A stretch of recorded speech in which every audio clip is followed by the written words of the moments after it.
What's love got to do with it anyway? I mean, really, what is the path to love? For many people, the path to love is going through unbelievable trauma. Like, how do we really know what love is unless we explore what it isn't, or set some challenges in our life, design some challenges in our life to really hammer the message home? Today, we're going to talk about that and more with the gorgeous and delicious Anne Jonas on the show. Stay tuned. You got to accentuate the positive. Wow, I feel good. A little bit of feel good goes a long way.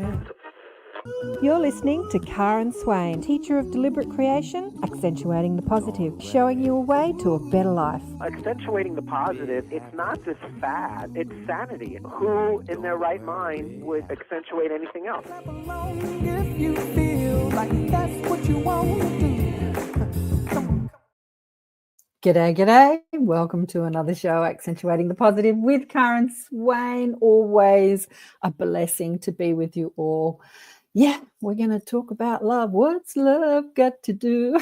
The Lotus Path. You're listening to Accentuate the Positive, Awakening and Expanding Consciousness with Karen Swain, as I said, on the United Public Radio Network and the UFO Paranormal Radio Network on 107.7 and 105.3 FM. Syndicated radio, as you know, all across America and Canada. And we are streaming on about 8 platforms today, including Twitch and Rumble and Odyssey. I love Odyssey. I'm just getting the Odyssey thing together. It's a blockchain platform, and I'm giving them a bit of a plug. I tell them that I give them a bit of a plug because they've removed all their advertising, with the other platforms putting more and more advertising on that you can't take off. Odyssey did the opposite and removed all the advertising. So I'm like, yay. And it's also new technology. So yes, I'd like to introduce you to the gorgeous and delicious Anne Jonas. Welcome to the show, Anne. Oh, I've still got you muted. There you go. Oh, I forgot there we go. unmute you. Okay. Well, I do really well with speaking in mute anyway. So thank you. I'm honored. I'm honored to be on your show. I'm very excited. So I don't know how Anne found out about me. I think do you have someone that tells you about podcast shows? What do you call that? PA? Access. Yes. My podcast booking agent, Access Speakers, Anastasia. I am so grateful. She's a dear friend and she's an amazing speaker agent. Oh, Plug. There you go. Giving her a plug today. Alison, Shirley, and Sherry are online saying good morning, ladies. Hello. We've got a couple of Canadians. And Alison, I think, in the States. But yeah, let me tell you a little bit about Anne. I actually knew nothing about you, but the energy of the email came in and I just liked the vibe, and I checked you out just a little bit because I've been so busy and so inundated with people wanting to come on the show. I don't always have time to have a real good look at everybody. And I thought, yeah, I'm liking this gal. Let me check her out. So I'm going to find out about Anne along with everybody else today. And just writing her bio before we went live, I found out a few amazing things about Anne, let me tell you. So Anne Jonas had a traumatic family history, including the murder of her mother by her mentally unstable father. And then 2 years after that event, she met the woman she wanted to marry, and she had a daughter with her, and her partner died. So, wow, you've been through the ringer, darling one. This put Anne on a spiritual path and the path of love. Today, Anne, aka the Love Messenger, is passionate about helping and supporting people who become more who they truly are. With decades of experience as a body worker and a birth doula, Anne approaches this from a holistic, intuitive, and a spiritual perspective. Today, her most powerful gift is living as a being of love and light. She honors and recognizes that there is a transformational journey of remembering we are each here to be a part of, and she is familiar with walking along the Lotus Path.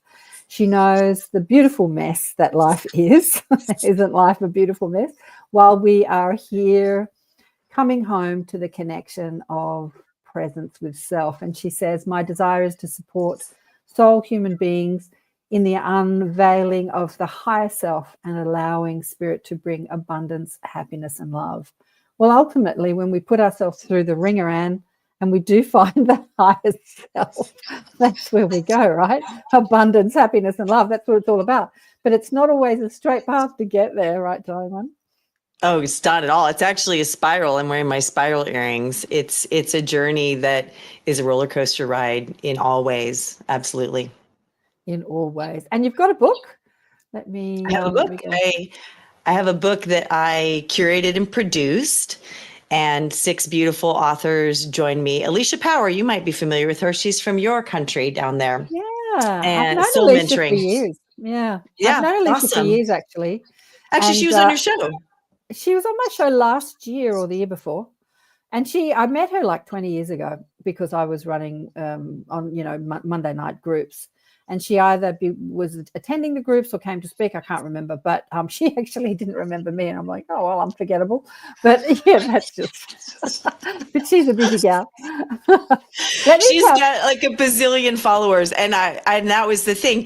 She wanted to join my book. And I felt so honored, just like here with you, feeling so honored to be seen and witnessed and acknowledged. We are all here to be seen and witnessed and acknowledged. And I'm going to say first and foremost by you, yourself in the mirror. That is so much of the power of this journey, is seeing yourself. Yes. Yeah. Seeing who you truly are. Yes. Yeah. So the book is called Sacred Connection, Finding Our Path to Deeper Connection with Self and the Divine. And if people want to support the show, there is a link under all the platforms that you're listening to this on. Obviously not on radio, but if you go to karenswain.com and put in Anne Jonas, you'll see the link there. I put my Amazon links on there. And that if you buy the book through the Amazon link, you'll give me a couple of cents. I've got to say, I've been doing that for 20 years. That really happens. But, you never know. Another way to support the show. But wow, Anne, did you think about, being on the Lotus Path or the spiritual path when you were a kid? Like, was it something that you thought about as a kid, or was it only when you had all this trauma unfold in your life that you really started to look for answers? You asked that. The title chapter in the book, Sacred Connection, is Love is Everything. And what I share in that chapter is my journey of recognizing my relationship with God and the divine. I was raised Jewish and also as a Baha'i when I was a teenager. And that journey of being a part of the Judeo-Christian model and that relationship with God, I didn't feel aligned with. I didn't even understand how you could have G/D in a book and you couldn't even say God, and God was something outside of yourself. So I rejected that in my early 20s and fell into the world of goddess religion and being in the world of Wicca, and really recognizing that there was more than I had experienced as a child. And that essentially is a big part of how I found my relationship with self and the divine over decades. And it was in that relationship of witnessing how God felt and what religion was offering, and how I aligned more with the essence of spirituality. And that's really was a big part of this family journey that I was on. When my parents were divorced when I was 11, my father went through many ups and downs in his journey. And when he showed up on my mother's doorstep 25 years later and ended her life, his life ended 18 months later after he had been essentially sentenced to a life in prison. That journey added a whole nother layer for me, where I recognized, and this is almost 20 years ago, that this was a spiritual experience for me and an opportunity for me to recognize more of what this life is. And I can continue on and on, Karen.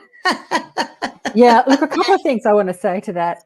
For people that don't know what Baha'i is, God, I've tried to mention it a few times on the show.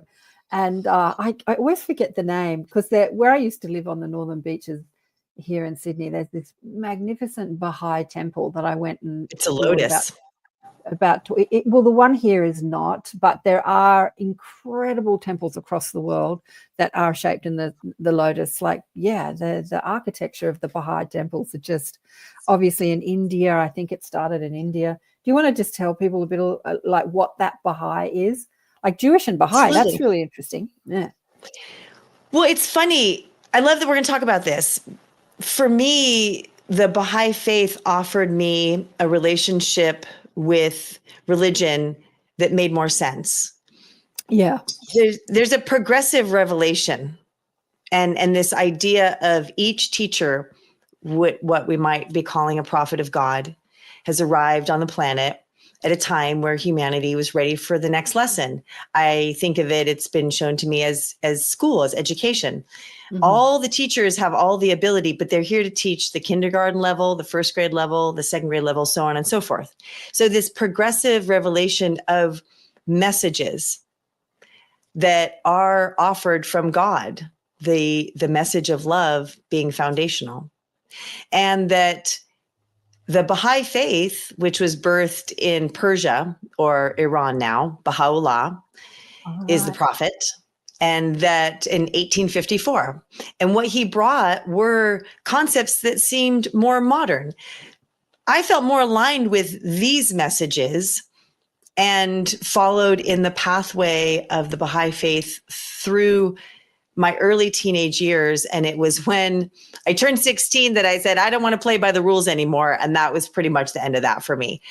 And what I realized also is that the message of oneness is one I'm deeply aligned with, that there is one God, that there is one being. We are one human race, different from the animals and the plants. We are one human. And this is an important message for our time right now, especially. And there's an equality between science and religion. There are messages that the Baha'i faith has offered that are more aligned with my heart. And for anybody that's listening that doesn't feel aligned with religion, there are still rules and dogma and expectations. And those are the things that I chose to move aside in my direct relationship with the divine. And that's what I've explored over the last 30 years has been, what is my relationship? My mom and I were having a conversation about me being in relationships with women. And in her belief, and even though she loved all my girlfriends and all the aspects of my life, we were having dinner one night and she says to me, being with someone of the same sex, you are spiritually diseased. And I thought, if that's the way that God feels, then I don't believe in God anyway. And I said that out loud to my mother. And I swear to God, I heard a thunderclap in my head. I swear to you. And then I was having a conversation with God and I said, okay, but I'm fighting with my mom, so I can't back down. So I had this whole thing. The story is we ended up at a movie that night. And the theme of the movie was a young man's search, a young boy. He was 9 at his grandfather's funeral. It's called Wide Awake. This is like, I don't even know what year this is, 2000 something. And essentially he was on a search for God. And I knew in that moment, from that moment on, that my relationship with God was a huge piece of who I am. And then it took these other years and other opportunities to have it unfold. Yeah, wow. Religion has a lot to answer for. You're not still practicing the Baha'i. It was something that you just explored for a while. Yeah, I explored it for about a nanosecond. I remember the architecture of the temple and the beauty of it attracted me. And I'm like, tell me what goes on here. And I loved that they would include all religions. And so people can stand up in the Baha'i temple and read from any scripture, any book, anyone. Like they don't exclude any of them. And I'm like, at last, a religion that's all about unity. I was really excited. and then they said, yes. Oh, I've lost it. And then they said, but our prophet is the last and only prophet. And they went into that whole hierarchical system and had their God is like, their prophet is the best prophet and the last prophet. And there's not been another prophet since him. And they went into that whole story. And I went, oh. like drats, here we go again. Well, that's exactly what brought me clarity, Karin. Yeah. The thing is, I agree with that essence of that Baha'u'llah was the last in the line of teachers that have been on the planet thus far. Okay. That's what they say. So far, that's that piece of it. Here's the thing. We all get to be in relationship with God. It does not take a religion or a church or a book. Or it's in prophet. our heart. We are God. And that's what I'm here to offer. And as the love messenger, as my own journey with Ann Jonas. And so when people say to me they're not religious, I say, great. Here's the deal. Religion is beautiful. It offers three beautiful things. It offers community. It offers a way of life, a structure, a moral code, ethics, something of that nature. And it offers a way or a means to access God. Beyond that, when it tells you how to live your life and what you should drink and who you should sleep with and how you should live and where's the money and all these other things, that to me is part of let's talk about this, the third dimensional matrix of Earth School. Yeah. Religion is a reflection of this third dimensional life. Yeah. Spirituality. Fear and control. Yes, exactly. Yeah. Fear and control.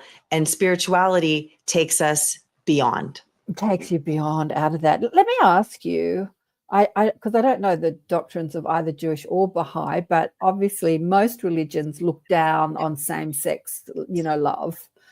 Did the Jewish religion? I mean, but your mother did, but did they look down on it, or do they say go for it? Like, what's the story there?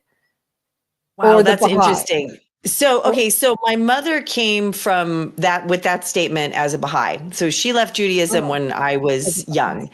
Right. And I will say that living in San Francisco for many years, there's a temple, a synagogue with a lesbian rabbi and a gay cantor. I mean, so it really depends. Judaism has this huge breadth from the Hasidic, where women still wear wigs and sit together alone from men, to everything else. And I would say most religions have that expression of their more conservative versus their reform versus their orthodox.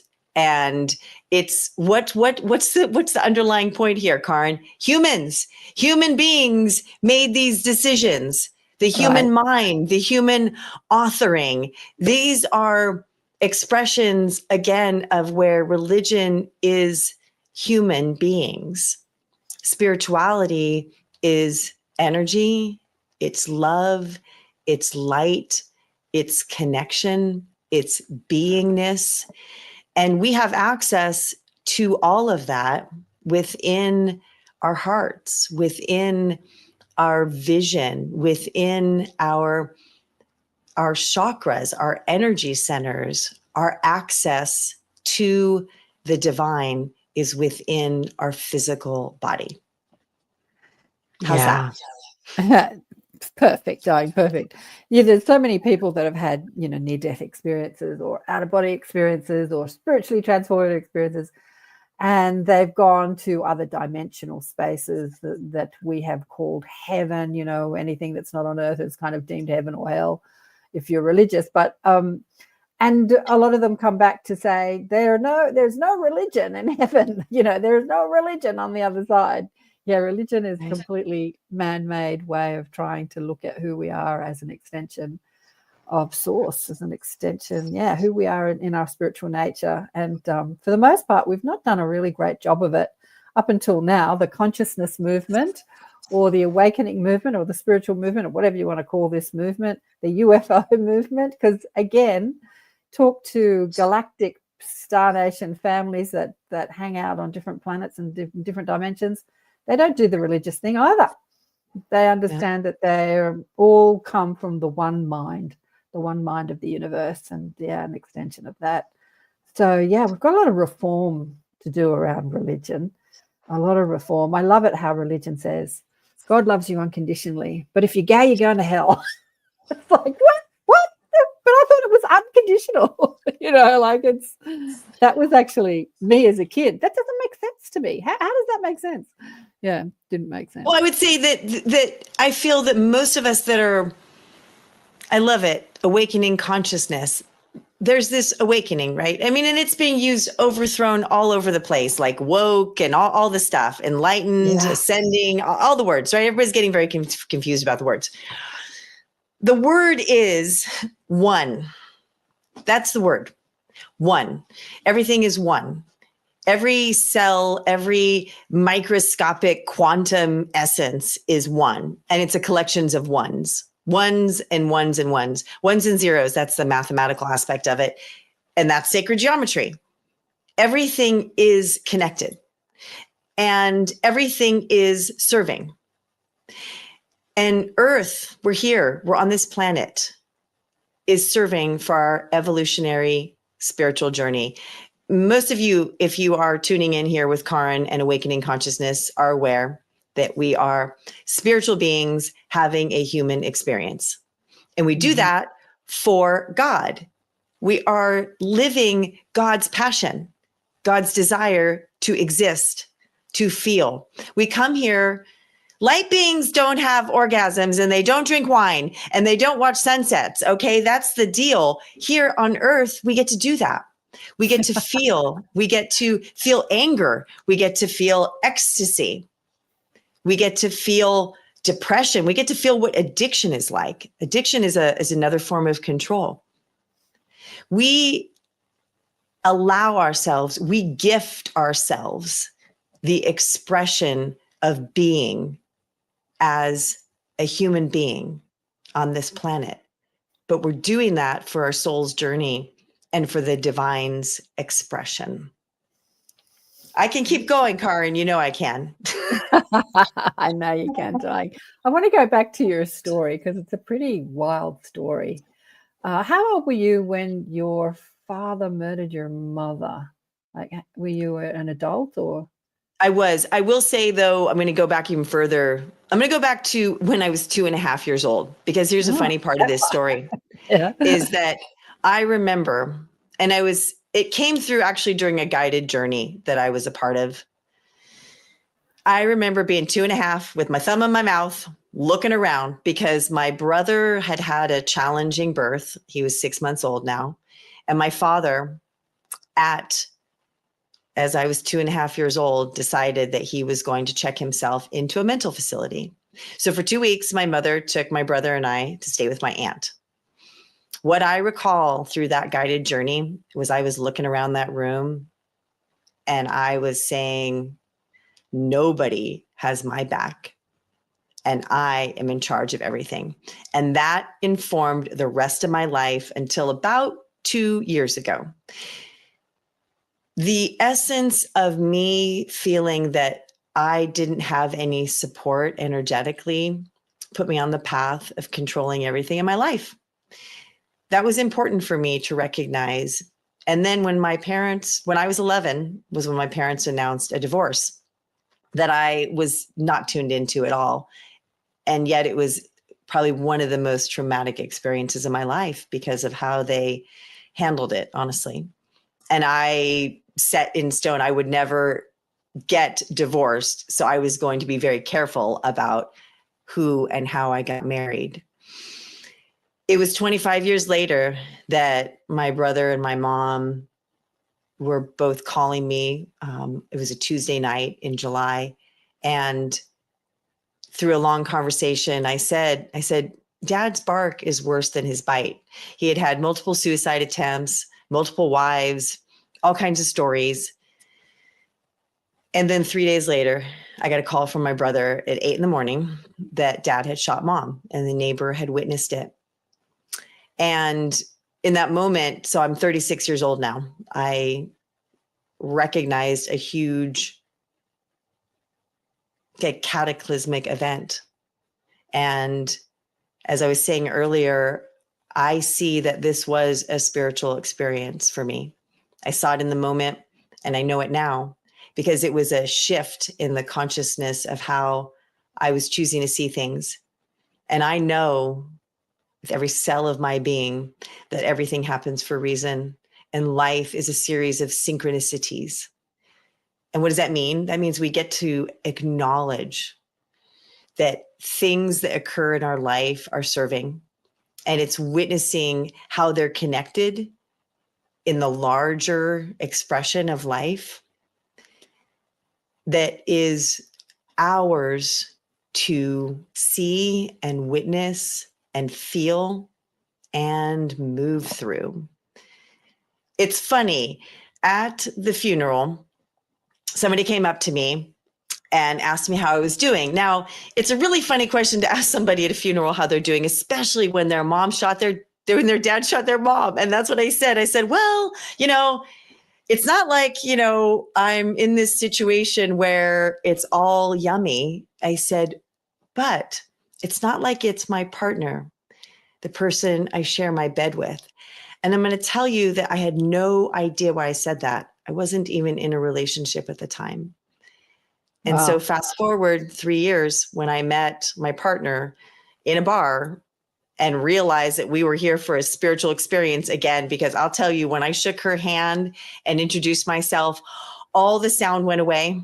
And Wow. I was hearing, feeling, and experiencing familiarity, like I was coming home.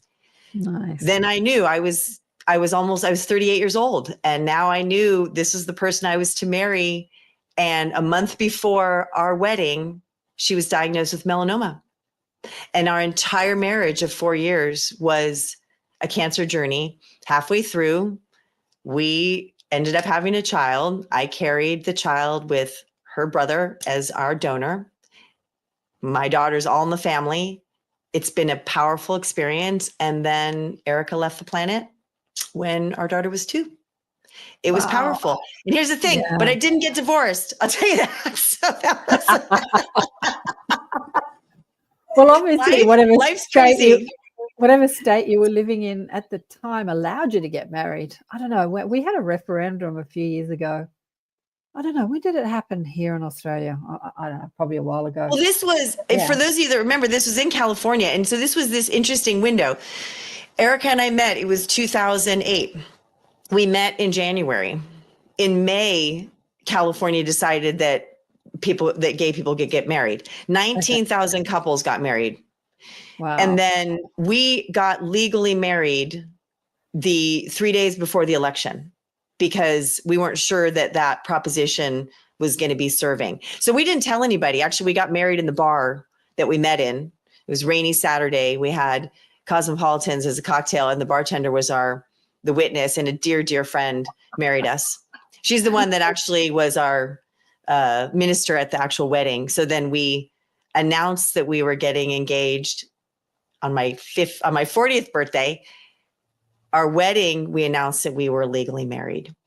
I am so grateful for so many synchronicities and the timing of things, because it served my life and my daughter's life financially because of the legality. And then right around the time that Erica passed away, DOMA, the Defense of Marriage Act in the United States, was repealed. And that made our California legal marriage federal. And so again, things that I couldn't have anticipated or planned for, again, that allowing, when we allow life to happen around us and recognize what it's here to show us, the path, the teachings, the learnings, our edges. When we take that in and get really curious, we are held. We're held. Mm. So her brother, your partner's brother, was the sperm donor. Does he? Because my ex-husband did the same. He had a gay couple friends who saw our daughter when she was little, 4 or 5, and said, "No, she's really cute. I want one of those. Can I have your sperm?" And he said, "Yeah, sure." And he did that twice, and they had 2 girls. which look remarkably like him, actually. But I remember thinking when he made that decision, they're adults now. Hey, I was half of that equation. She looks a lot like me. But actually, the funny thing is that she looks 80% like her dad. Like, she's got the blonde sort of female thing going on, and he's not blonde and female. But yeah, she's like a carbon copy of him. And so are the two girls that he donated the sperm to. But but he does actually consider himself dad, although he has no responsibility in their life in any way, shape, or form. No emotional responsibility, financial responsibility, but he does consider them his daughters. Does your sperm donor do the same? This is a very timely moment for me. This has been a journey. This relationship has been a powerful, powerful journey. And yes, he is Uncle Daddy is really who he is. And he's had his own journey. I've had my journey with him. My daughter has had her journey with him. This life is an opportunity for us to see ourselves in all the ways. And I'm going to say one of the greatest gifts that we give ourselves is forgiveness. Somebody asked me, a dear friend, 6 weeks after my mom died, how would I ever forgive my dad? And I thought about that question, and because I didn't know how to answer it at first. And I felt like I didn't have to forgive him, and I didn't know why. And then a couple weeks later, are you familiar with that word bibliomancy? When you open a book or you ask for something and then you open the book and then it gives you an answer. Essentially, I opened this giant quote book, and on the center in these 2 pages in giant font, I don't even know if it was like 70 or something like that. Over both pages were the words, forgiveness is not an act, it's an attitude. This was almost 20 years ago. And I'm going to tell you, last night, I had an attitude of forgiveness for my brother-in-law, for my daughter's dad, because it's been a journey. And I recognize that, again, this aspect, we've talked about it a little bit already, soul contracts. Yeah. We all have a soul contract to invite us into the greatest version of ourselves. Right. But to get there, it's going to be a rough road. Oh, to forgive. Hello, it's both of us. Oh, we switched. I love that. I clicked the wrong. I tried to put myself back on screen and I took you off. I clicked the wrong button. But yeah, I love you, Karen, because I love the way that this is organic and fluid and messy, because life is, right? Life is messy, and you're fabulous and in all of it. Yes. Yeah, life is messy. Absolutely. Yeah, you want to explore an aspect of love. Life's going to show up as more trauma. It's just like, the more we go in, the more we get is really the deal. And that's it. How much do you desire to feel? Yeah, the letting go process, the letting go of your judgments and perceived ideas of what is right and wrong, and what is right and wrong for you. And judgment, criticism. So obviously it sounds like it hasn't been smooth sailing with sperm donor dad, but you've arrived at a space of forgiveness. If you had to forgive him, it hasn't been smooth sailing. I mean, he didn't just say, here you go, here's the sperm, and then get out of the picture. Like, there's obviously, well, his sister died 2 years later. Right. So, there's been family dynamics, there's been life, and we all have our edges. Yeah, absolutely. So in the forgiving process, I don't know, forgiving your dad, that would have been, so he died, he went to jail, and then he died in jail a couple of years later, did he, after he was in jail? Yes, it was interesting. It was one of the fastest arraignments or putting somebody in jail in history. So this is a small town in California. There had been 2 murders in 25 years. It was a really big deal. Yeah. Santa Barbara, also a small town of like 250,000 or whatever it was at the time. When we were in court as the victim, so my aunt, my mom's sister, my brother and I were the victim, but then my dad is there. Like, it was a really crazy situation. The DA was crying after she heard our victim statements, and the judge actually showed emotion. I mean, I think that aren't they supposed to like not have any emotion? Like, they're supposed to train for that. There was so much emotion and depth in this courtroom. And it was a complete answer that he was now sentenced to 35 years. It was actually his birthday, which is interesting. He was 67. So it was a life sentence, basically. Yeah. 6 months later, my brother called me and said he woke up. He was found unconscious in his cell. That was the story. Oh. And basically was taken to a prison hospital and died there. You talked about near death experiences. I've had the beautiful opportunity to connect with my mom, my dad, with Erica, my partner from the beyond, through mediums and through my own relationship. And I will say that when he died, I was like, that's not fair. He was supposed to rot in jail. Like, what is he getting away with? And then I realized, wow, actually, this is better. I don't have to think about him in jail anymore. Like, it felt complete. And then we had this incredible opportunity, my brother at home and me at home and my friend, the medium, and all three of us were on the phone. And I mean, for some of you might find this crazy and other of you might find this amazing, but here we were in this 45-minute conversation on the phone, and my dad showed up. I thought we were going to talk to my mom. I was calling to talk to my mom about calling. I was calling the afterworld, because she'd always been so helpful with us in his journey, in his suicide attempts and all the things that we navigated. But here's the thing. When we showed up, he showed up, and he recognized that this had been a life that he had made mistakes in, and he was now asking for forgiveness. And after this beautiful conversation, and my friend, the medium, said, we should ask somebody to come and help him cross over, because it was in this like 48 hours and, where's the light kind of situation. My mother shows up to help him cross over. And it was the most beautiful experience I could never have imagined, that the woman, the human that was murdered by her ex-husband, the human, the man, as soul light beings, all that was there was love. And their relationship brought the opportunity to put my brother and I on the planet.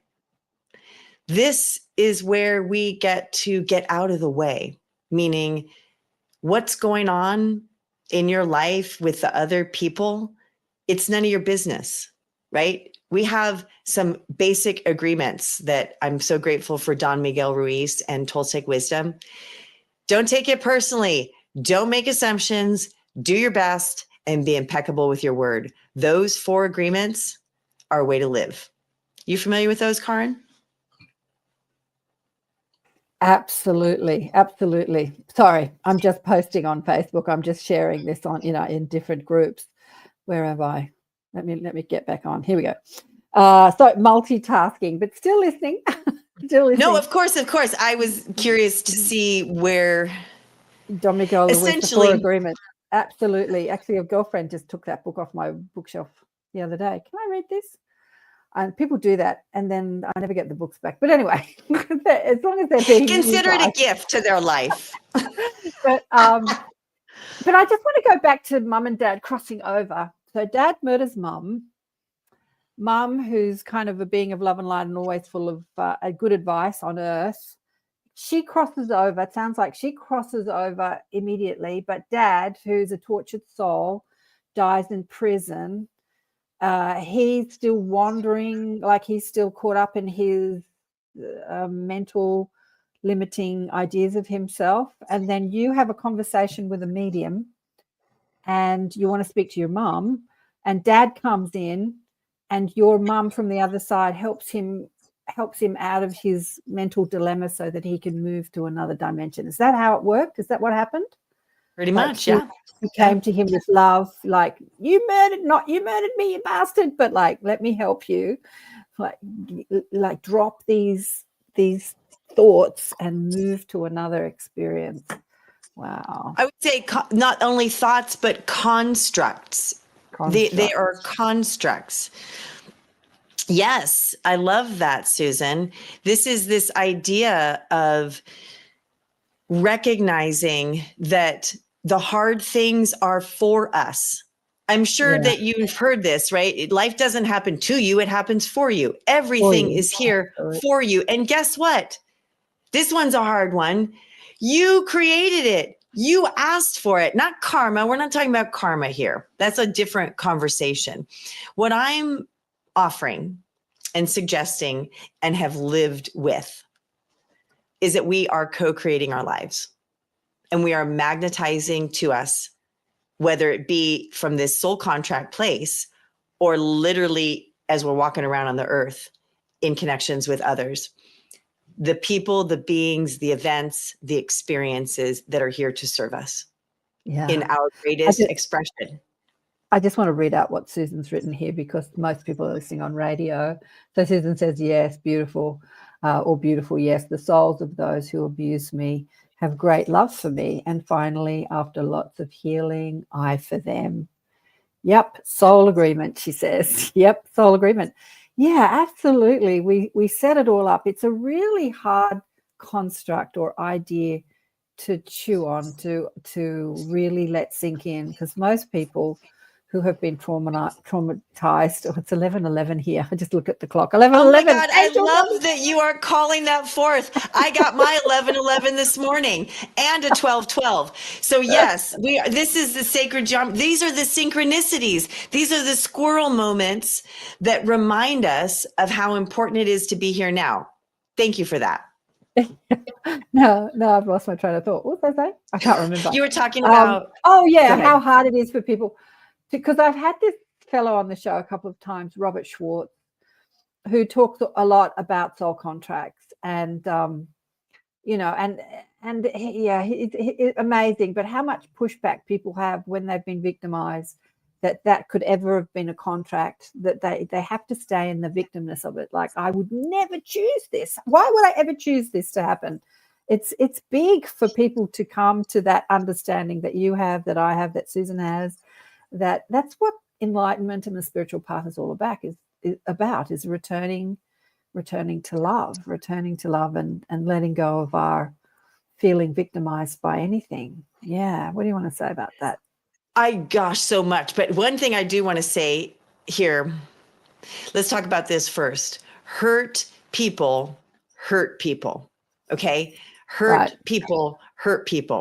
So as a human, that's what we're dealing with. We're navigating with people that have had childhood trauma, past life trauma, self-induced trauma, adult trauma, whatever trauma, PTSD, they've been molested or raped or their house burned down, all kinds of things. And we don't compare tragedies in my world either. There's no reason to compare that mine's worse than yours or yours is better than mine, because you get the tragedies and traumas that are special for you. Like, I got the ones that are special for me, for my life journey. Okay, so that's the human condition experience. But what we're talking about, and Susan, what you've called forth, is before we become human, we set up a plan, and we speak and connect with the other light beings. And we say to them, okay, at this point in my life, I would love for you to show up and do these horrible things to me so I can learn this. And they say, I don't want to do that. I don't really want to do that. Yes, I need you to do this for me. Okay, let's shake on it. Here's the contract.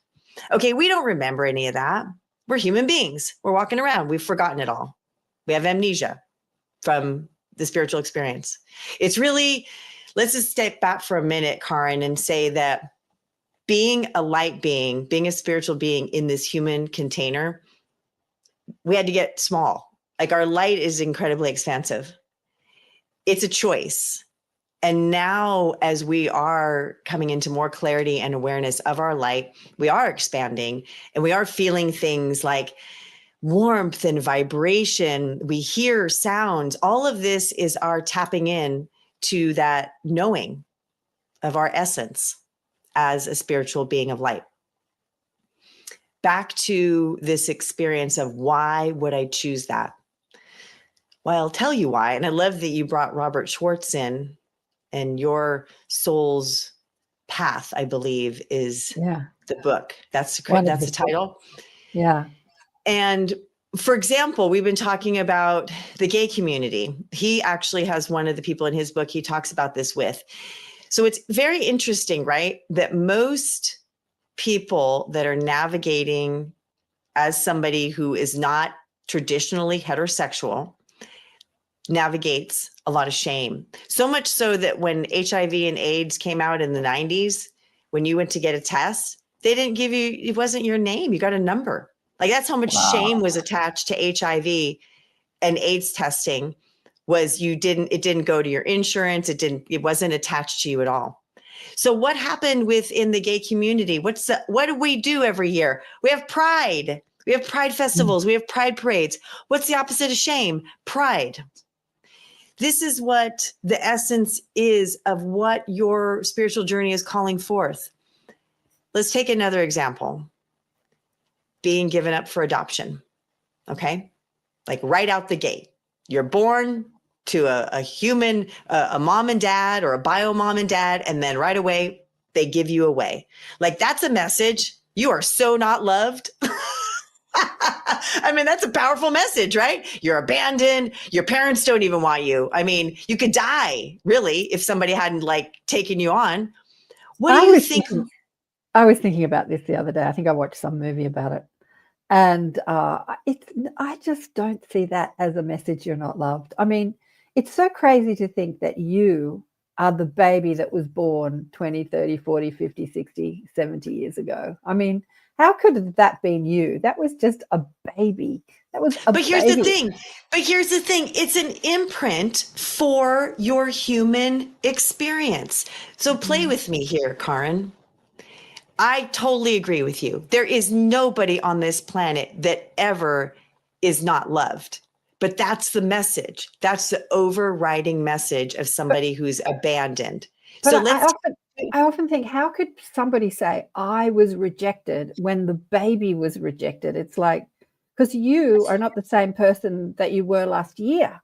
Do you know what I mean? Like you. I do. And so how could you been that baby? How could you be rejected? That's something, because my ex-husband was adopted and he said he felt the same. I don't know if I've ever met any adopted people that have not felt that rejection. Maybe there are some that are really healthy that just went, yep, soul contract. That was the plan. I had the genetics from those people, but my real parents were these parents. Actually, well, I'm not even gonna talk about the adopted parents in this story, because really what my desire for us all to hear is that somebody who chose to come onto this planet and immediately be given up for adoption. Okay, that's what we're talking about here. That's a choice. This is a spiritual choice.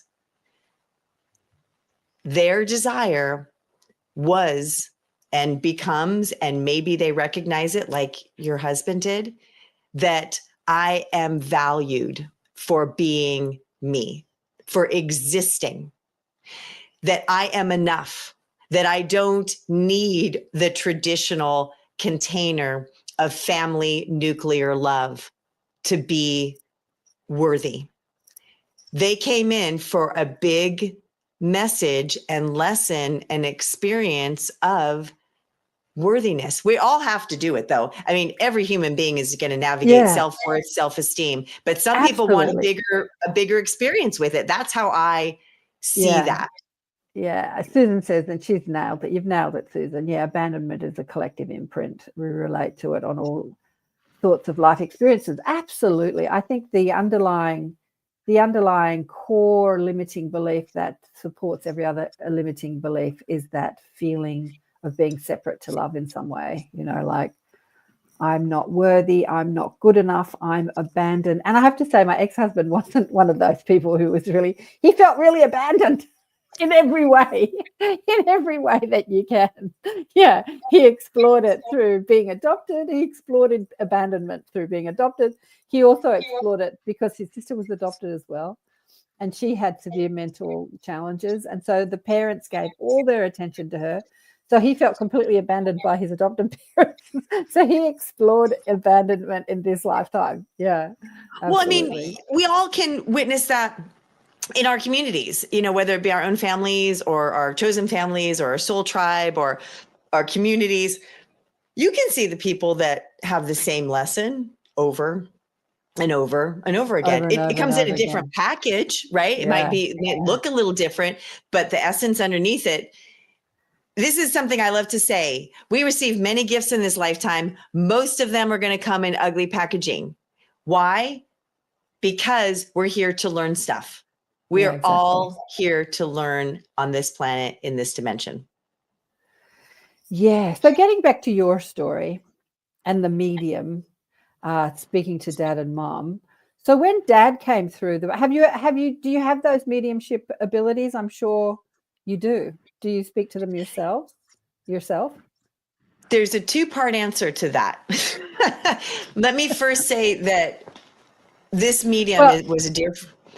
I will answer. Yes, this medium is a dear friend of my mom and my aunt. And so when my mom died, actually, my mom went to Jerry Lee and said, "Hey, I died and Danny killed me and blah, blah, blah, blah. Here's the story." Right. So when my aunt called to tell her best friend, she's like, "Oh, I already know." So I had in my back pocket, so to speak, access to a medium. And over the years, I've had other conversations. Now I'm going to answer your question. Do I have my own channel? I am the Lotus Path. That's my business now. The lotuspath.love is my website. My first business was the Lotus Touch, and it was my business as a body worker and birth doula. The reason that I have a lotus at all in my life is because I wanted to put a tattoo on my backside. I thought it was cute, and I thought a tattoo would work really well there, but I wanted it to be spiritual in nature. And I'm sitting in a dear friend of mine, her healing room. She actually had a melanoma journey as well. Synchronicity. And I'm sitting there asking for an image, kind of meditating, kind of daydreaming. And then through this tiny little stained glass window, the light comes in. It wasn't even anything but color and lines. And I hear lotus flower, just like that. Lotus flower. I thought, cool. And then I went online. I actually found this painting that's behind me. If you're not seeing, I have a painting of a lotus. The artist, Rosalvo, lives in Brazil. We've been pen pals for more than 20 years. And he allowed me to take that image, and I had it turned into a tattoo. Okay, fast forward. Last year, during a channeling course with Lee Harris and something with the Shift Network, I was in a visualization meditation.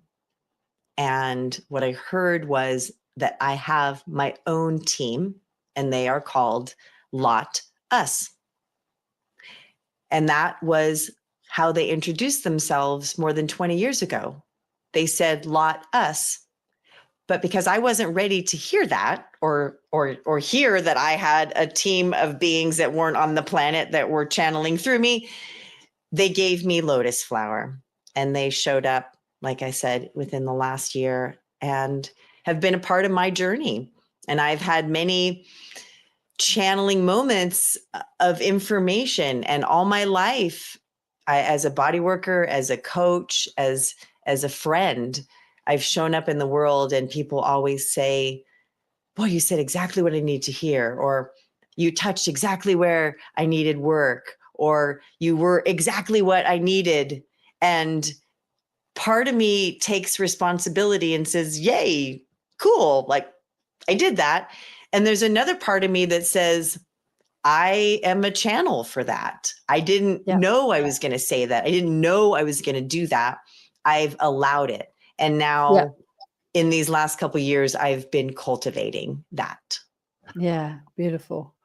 Well, going back to what I wanted to ask was, when your dad showed up through your friend who's the medium and you wanted to speak to mum, like, what did he say? Like, when he showed up to her, what did he say? Like, hello, I'm here. Like, sorry, I killed you. Like, what did he say? Actually, it's funny. You know what he said, Karen? I'm so sorry. That's the first thing he said, literally. And it was, you know, for the obvious, like shooting and killing your mother, but for all of it, like a life of trauma. I mean, my whole life, I witnessed him plummet into depression, be manic and totally unreachable, you know, multiple suicide attempts, multiple wives. He was apologizing for a life that was traumatic. Yeah. And also he did ask for guidance. He said, you know, pray. He said, if you want to, go ahead. I was just going to say, so we discussed that your mum came in spirit and helped him cross over. Do you think that him living inside that regret was what was keeping him earthbound? Did he say that? You know, it's interesting. Well, I will say that. So when I found out he was unconscious, and I was curious about the medical experience, because there was no medical reason for him to be unconscious. My heart said he had no more will to live. That he realized, like the human in him realized what had occurred. I've heard through other teachers and conscious thought leaders that the idea of the soul leaving the body when it's in trauma, you know, when people are in massive addiction or they've reached an incredibly depressed state, and the soul will say, I'm out, like I'm done. Like people can say that person looks soulless, right? That they don't have any like depth to them. They're in such a state of trauma. And that's what I feel may have happened with my dad, that his soul was like, okay, we did what we needed to do. We're out. The human body died. And so who I was talking to was not Dan Heyman, but the light being that my father, exactly. But the light being that was the essence of the journey that I went through with my father. And so my mother wasn't Ethel Heyman who came. It was the soul being that met with the soul being that were my physical parents. No, I get that. Ethel, I love that name, Ethel, fabulous. Name.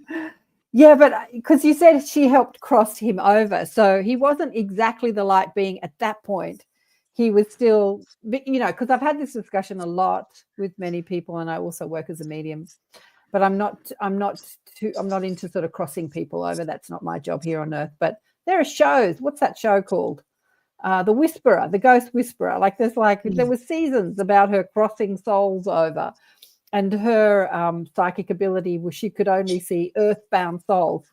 And I remember seeing that years ago and thinking, oh, that's a load of crap. But instantly, when I was young, but in hindsight, it's not, because when you die and you're still hanging on to your ideas of yourself as a human, either through regret or pain or sorrow or mental illness, you can not cross over, meaning return to that greater aspect of you, that oversoul essence aspect of you that is the light. And you can still remain in your identity with the same thoughts that you had when you were physically incarnated. Although he's saying, I'm sorry. So he's living in regret. And then your mum comes and she's like, yeah, you murdered me, but I'm not angry at you. Let me show you how to get to the other side. Well, that's it. And it's interesting. I love this conversation because like we look at, you know, what are ghosts and what are poltergeists? And, you know,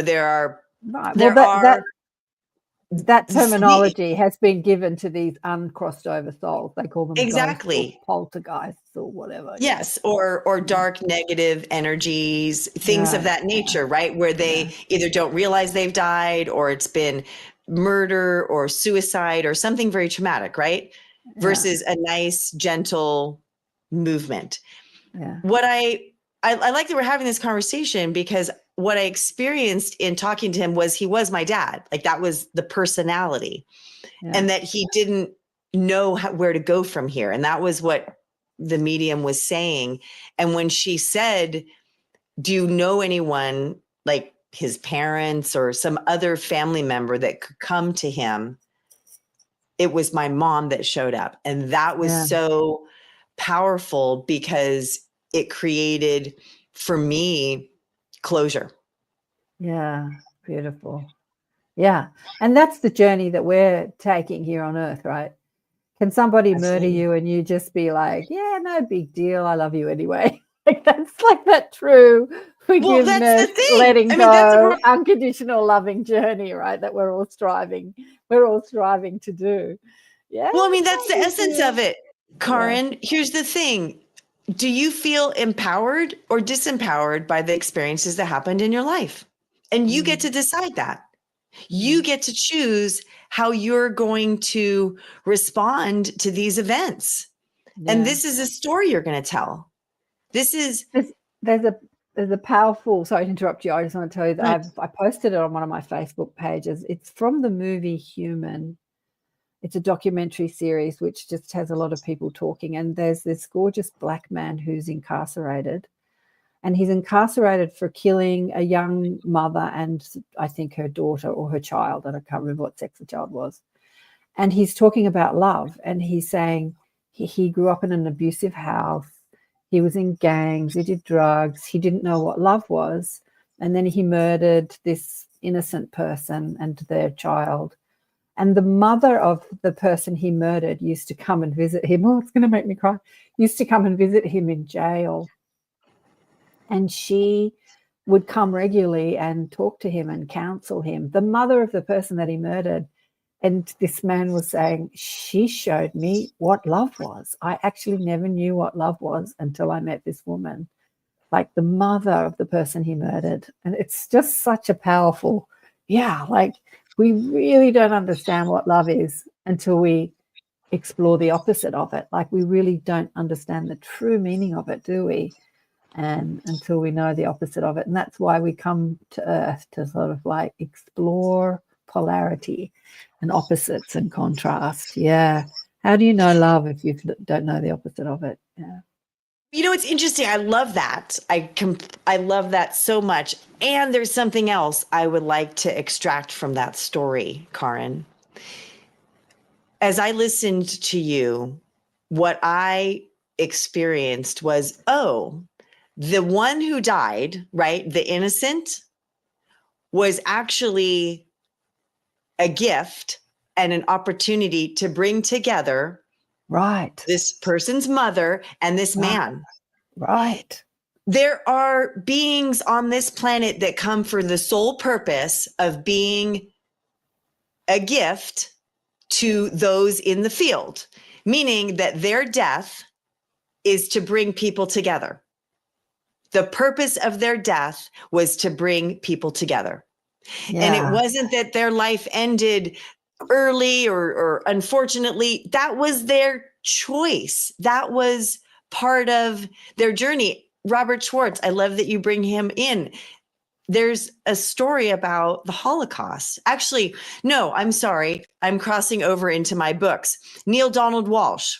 You're familiar with Conversations with God. Yeah. There's a part of Conversations with God where they're talking about Hitler and the Holocaust. Yeah. Essentially, all of the victims, Jewish, Black, every gay, every other, non-white, blonde, blue-haired, whatever, blonde, blue-haired, the whole, you know what I'm saying?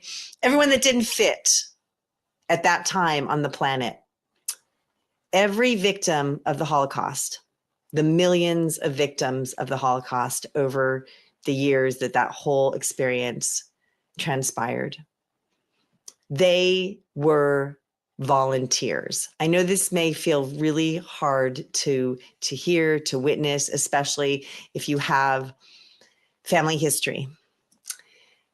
What's important to understand in this message right now we all don't know why we're here. We may not even know our own personal journey, but we could never know anybody else's journey.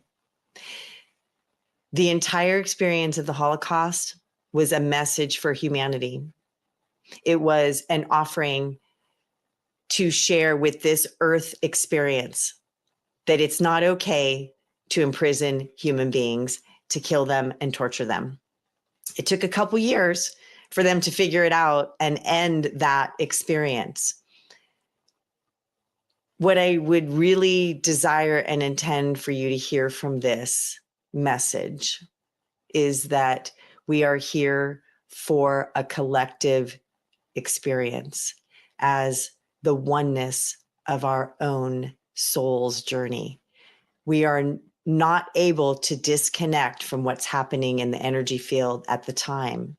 And it's important to remember that we all are here expressing a life journey that is rippling out at all times.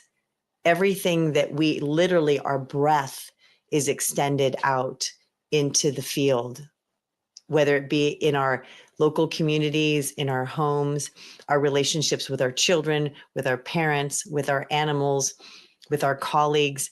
Everything that we are and that we be is experienced by those in our field.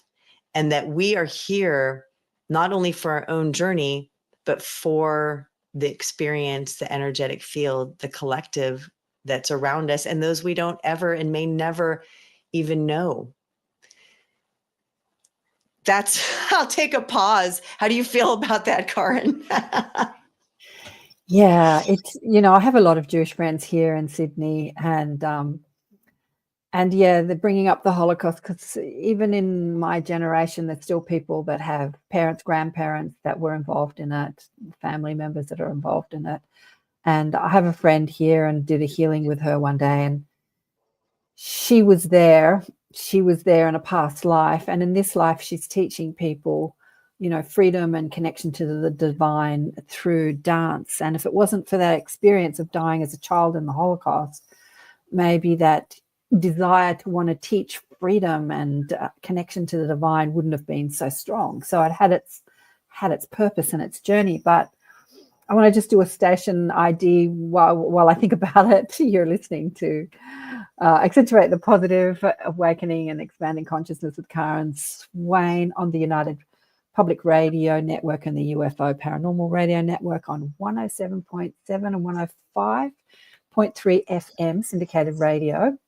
And my guest today is Jonas, and we are talking about love, like when we really make a commitment to live and know love, and to live and know our true connection to that love, who we are as love, then everything that is not love in our life, every belief, every idea is going to beat us up, is going to come into our lives to show us where we're still carrying distorted perspectives or perception of who we think we are that is not love.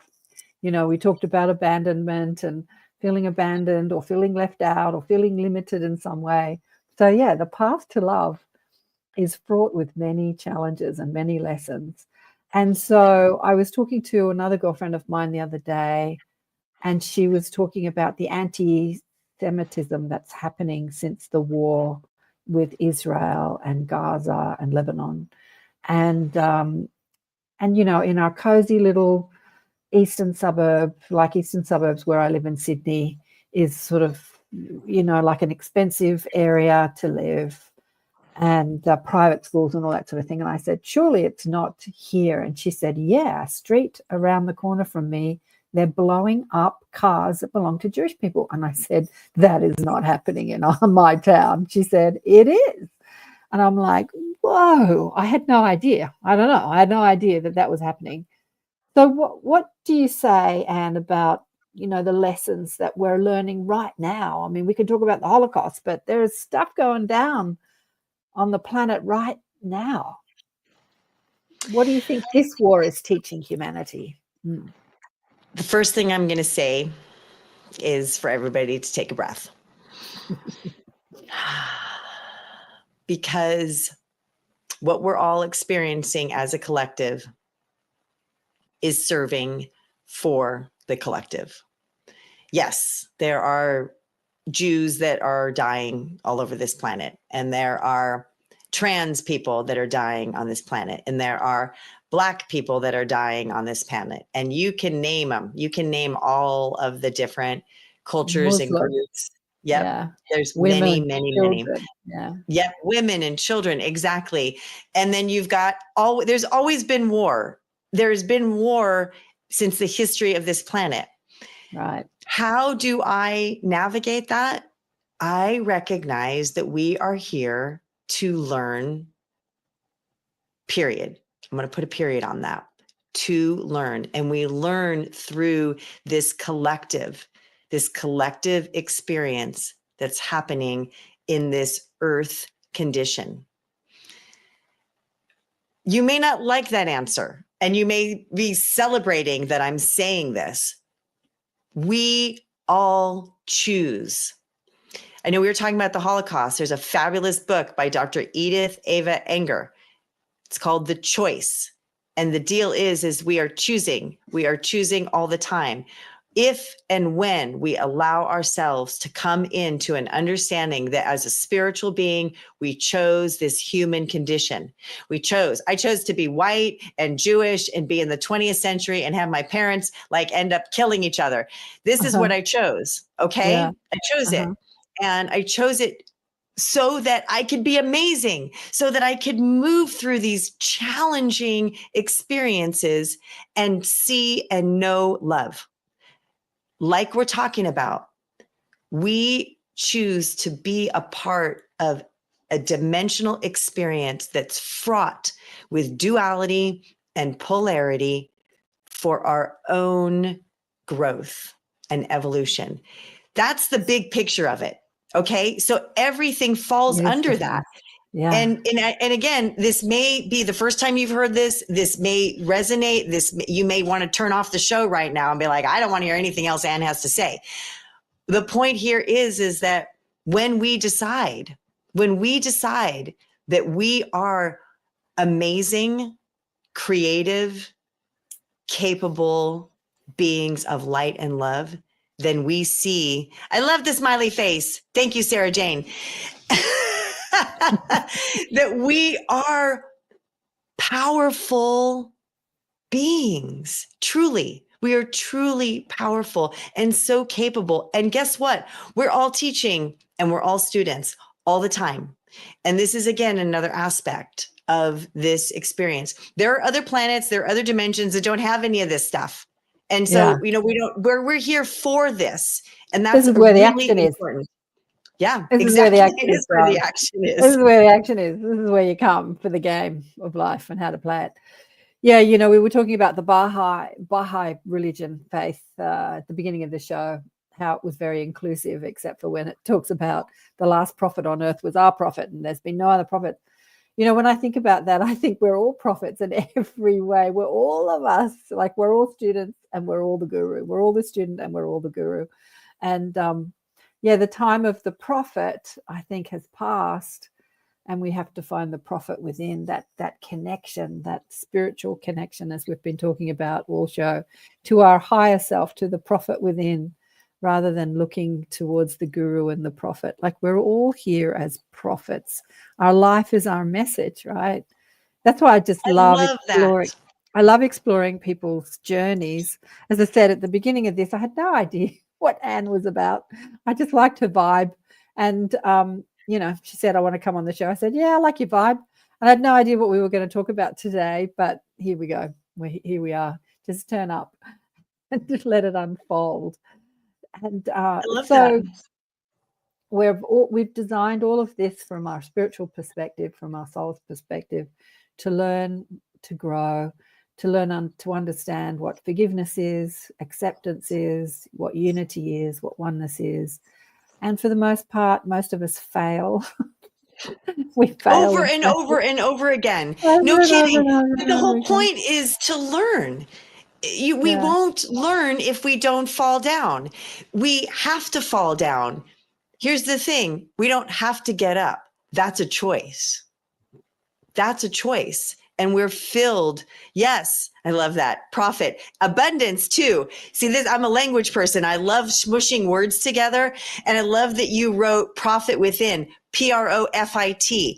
Here's the deal. That is Oh, our right. I just abundance. got that. The profit within the profit. I Yes. just got that. Very clever.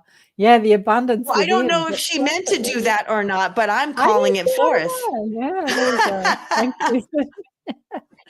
Yeah, the profit within. Yeah, lack is another way we explore separation. Feeling lack, feeling like we haven't got enough. Oops, profit. Yeah, she says oops, No, I profit. love that you put that though. That's Yeah, yes, no, there is no oops. Okay, there is no oops. Everything is exactly as it is meant to unfold. And the fact that absolutely. you wrote profit in the realm, yes, exactly. We are here to connect with the profit, the abundance, the expansion, the greatness, the energy, the currency, the connection. That's Yeah, all of it. exactly. And that makes us all prophets with the PHE. Yeah, yeah, exactly. Exactly. Oh, beautiful. So we've got about 15 minutes left to go. Is there anything that we haven't discussed that you would like to discuss? Probably heaps of things.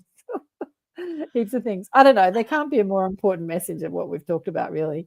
Connect to the profit within. Yeah, find with every challenge that arises, whether it's the politician that you love or hate, or the war that is murdering innocent people and creating so much suffering. How do we respond to that? How do we find the love within ourselves? What is Lizette? Hi, Lizette. How are you doing, one? What does she say here? Yep, I was thinking profit for fun too, profit spiritually from our experiences and bring, what does that say, that word? I To think it's prosperity. Prosperity supposed to be prosperity. to With earth. tears from what didn't profit us before. Yeah. Can we I see love this that. life as happening for us instead of to us? Because there's a lot of trauma, I have to say, especially here in Sydney.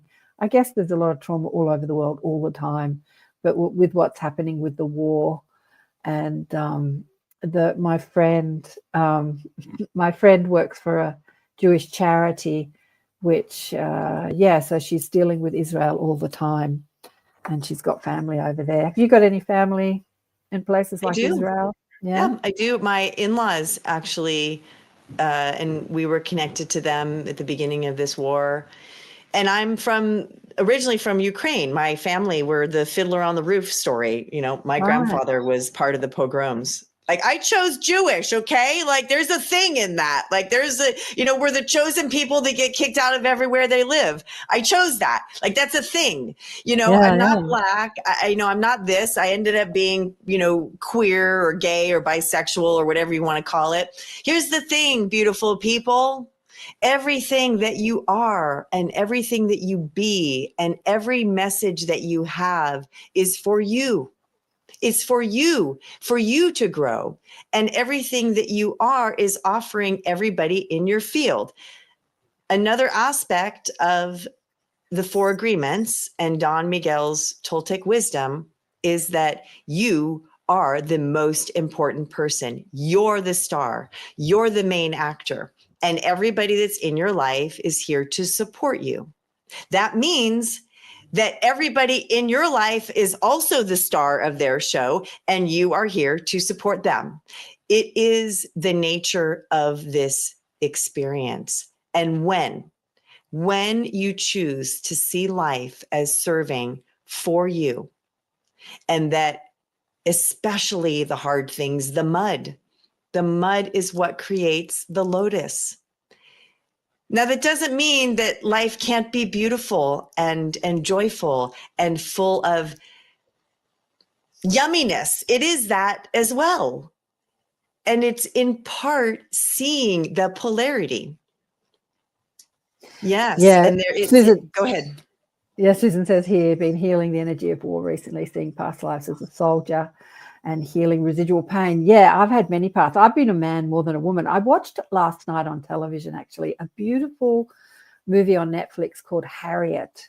And it was about a Black woman in the mid 1800s, 1863, I think, 1860, around the time of the Civil War, and when they made slavery, when people were freed and stuff like that. And she ran away and went to, I can't remember the town or the city that she went to. Was it anyway, where slaves were, where Black people were free at the time.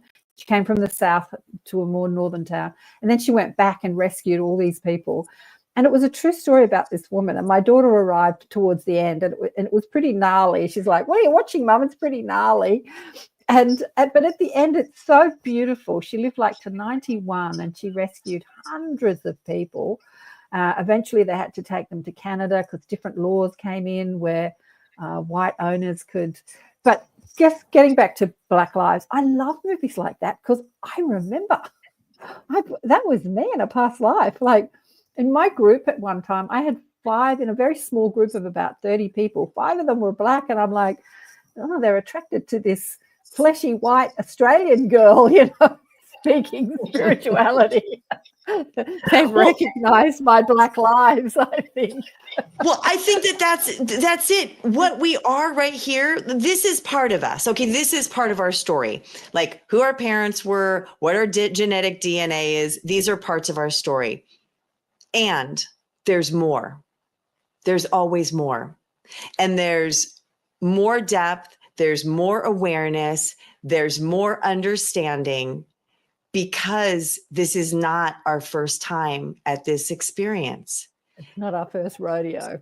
It's not our first rodeo in any way, shape, or form. And for those of us, we've been doing this a long time. And here's the other thing. Many of us that stand up with this message right now of being a prophet, of being a messenger, of offering and recognizing we were the ones that were burned at the stake and, put on our own crosses and killed and maimed and shown the world that this is not what you're supposed to be. We were cut down for our message. It's a new age. It is the age of Aquarius. Like whatever astrological thing you want to play in, we are here at the brink of a whole amazing human evolutionary expression. And if you're recognizing this is truth, you are being given an opportunity now to share it. And no one's going to die, but we're all going to die anyway. So we got to get that out of the way. We're all dying. It's a part of the journey. I was a birth doula, death doula, birth, death. They're the same thing. It's a circle. It's so awesome. It's so exciting, isn't it, Karen? Yeah, I want to talk to you about that, actually. Yeah, I once heard somebody say, no one's getting out of here alive. I loved that. Life. No one's getting out of here alive. We're all going to die. We're not going to live in these physical bodies forever. I thought that was hilarious. Birth doula, death doula. You have been a birth doula. So as a birth doula, I don't know, because I'm involved in helping put on this event next year. And we were looking for a death doula because we had one of them couldn't do the event to speak about what she did. And then I found someone online. I had a bit of a chat with her, and she said, what's the name of the event? The Afterlife Convention. Oh, in my death cafe and my death doulaing, we don't talk about the afterlife. And I'm like, what do you talk about? The before life? What are you talking about? Like if you're a death doula, I can understand what a birth doula does because you're there to support the mother and support the birth and support the incoming soul. And there's like all this support going on. And I guess the death doula is the same, support. Yes, it's support. So it's in two ways it's support. It's supporting the family around the person that's dying. There's a supporting them to release, to let go, to make peace, to have clarity. It's also supporting the individual, meaning that you're not allowing for this expression of the end of your life, opening to what's coming. Maybe even finding access to connect with those who've already crossed over or passed on, family members. it's Yeah, about then that would be talking about the afterlife. So I thought it was funny that she worked as a death doula, but she didn't talk about the after, because talking about mediumship and connecting to people that have crossed on, that's actually talking about the afterlife. So yeah, there's different levels. There's different levels of being a death doula. Yeah, we're running out of time. We've only got a few minutes left. But thanks, we'll have to do everybody, this for again. listening. Yeah, it was fun. It was fun. As I say, I'm booked out for most of next year. And thanks to everyone that has been listening. And I'd love to hear your comments on how you serve love, how you walk the Lotus Path and serve as a beacon of love in this planet, on this planet, because it's not always easy. In 2004, I went to see Abraham Hicks speak on a cruise, and I came back to Sydney thinking, gosh, being a powerful creator is so easy. All you've got to do is feel good, right? That's the message. And then putting that into practice is a whole different kettle of fish. It's like how much stuff is going to bump up against you that you can find excuses to feel bad at. And like how many things, or not to feel loving. Yeah. I want to say, how about let's feel. Let's feel. And I know you said this before. We don't use the word just. Let's feel. Recognize we're going to feel good. We're going to feel bad. We're going to feel funny. We're going to feel sad. We're going to feel full. We're going to feel empty. Let's feel and not judge our feelings. Allow them to lead us to a deeper relationship with ourselves. Yeah, beautiful, beautiful. The path to love, the Lotus Path. Well, I have to say, confession, years ago when I was looking for, somebody said, you've got to create a logo for your business. And I explored a whole different logos, and the lotus with a meditating woman sitting, inside the lotus was what I explored. And then I scrapped the whole logo thing. Just scrapped it. You're like, it's a lotus or nothing, says Karen. It's a lotus or nothing. I love that.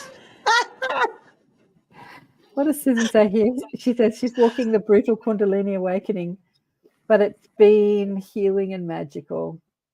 Oh, thanks for a fantastic conversation. Thanks for participating, Susan. You're always a joy.